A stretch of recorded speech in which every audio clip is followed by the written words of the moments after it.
Having a firearm in a school zone is a complex and confusing issue because both federal and state law apply. Let us first look at the restrictions under federal law.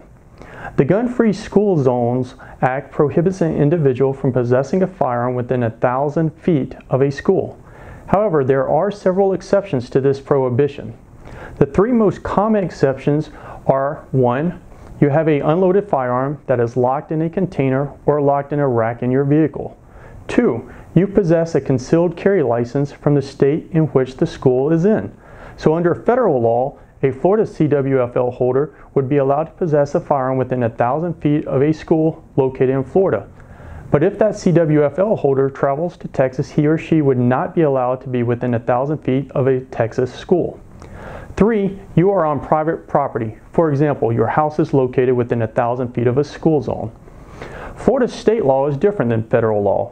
Under Florida law, an individual cannot possess a firearm on any school property, school bus stop, or school-sponsored event at any time, regardless if school is in session or out. An individual can possess a firearm in his vehicle so long as it is securely encased or not readily accessible. However, this exception can vary among different school districts, as school districts have the authority to keep an individual from having a securely encased firearm in a vehicle. In order for this prohibition to be valid, the school district must have a written, published policy regarding securely encased firearms in a vehicle. If a person has a CWFL and they violate this law, they can only be charged with a second-degree misdemeanor, as opposed to a person who does not have a CWFL who would be committing a third-degree felony.